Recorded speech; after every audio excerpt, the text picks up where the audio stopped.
We've both been a fan of his, and his visual art has just always been so funny and so just mad, you know. I think he's an incredibly creative person, and um, I think Boilermaker is such a mad, weird song, really.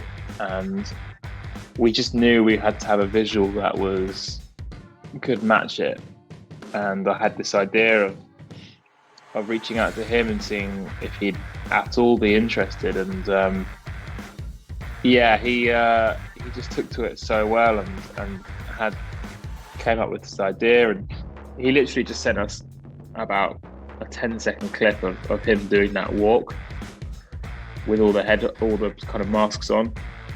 And he was like, "What do you think of this?" And we were just like, "It's fucking brilliant." And at that point, we were just like, "Do whatever you want. This is yours. Go absolutely mental."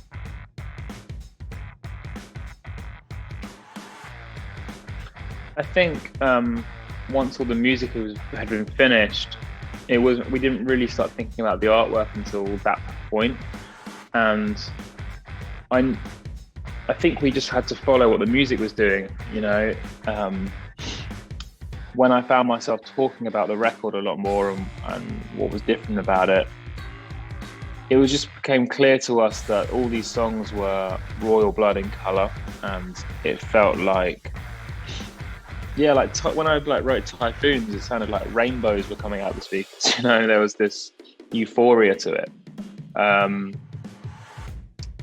so yeah, it was important that we didn't have a black and white front cover. Basically, we wanted something that was, yeah, representative of that electricity and that vibrancy. And the track Typhoons lyrically seemed to tie everything else on. That it seemed to be like the through line, I guess, on the record, and the theme, and everything being about yeah, violent storms and destructive behavioral patterns, you know. And everything was about going around in circles, you know. And it became clear that it needed to be this like typhoon on acid is the brief I gave. And yeah, it kind of went from there, really. So yeah, we were really involved in the vision for what this album cover should be like, and what the visuals should be.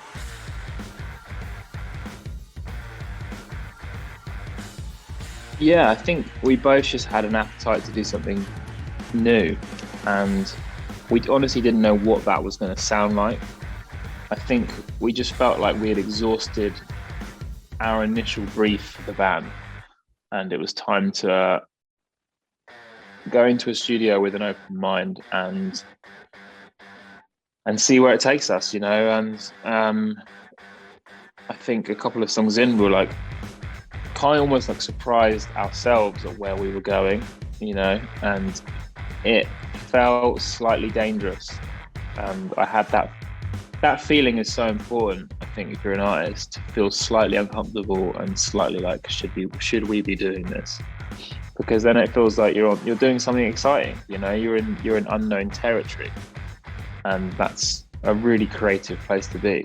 Walking into a space and knowing exactly how to do everything and being unsurprised is boring. And we would have made a record that would have just gone through the motions.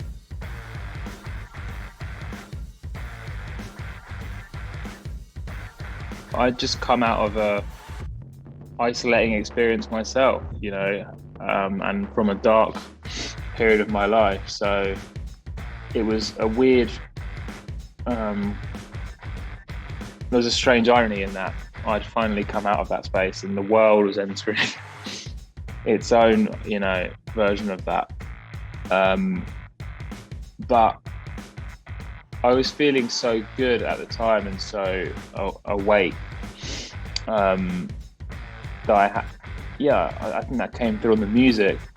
But the only thing I really had to write about was where I'd just come from and where I'd just been, which was a really dark place. So it wasn't really until Troubles Coming was written that I realised that those two worlds could happily coexist and not be weird. And that song for me gave me license to continue on that path. And I think, yeah, songs like Typhoons and Limbo kind of do the same thing. You know, it's kind of upbeat music with much darker lyrics.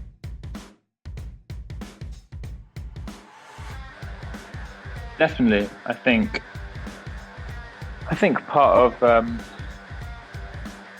drink and drugs is that, you know, they ultimately numb feelings. You know, they're painkillers really, and so to remove them from my own life meant that all I was left with was those feelings again. And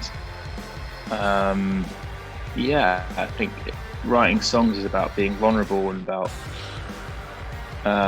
being able to expose those feelings. So sobriety was a massive part in this record, because I think as well, in order for me to express myself like that, it requires confidence. You're ultimately publishing your diary and publishing your darkest thoughts, and that just requires confidence. Confidence I wouldn't have had if I hadn't been sober. I had to really know who I was before I went and did.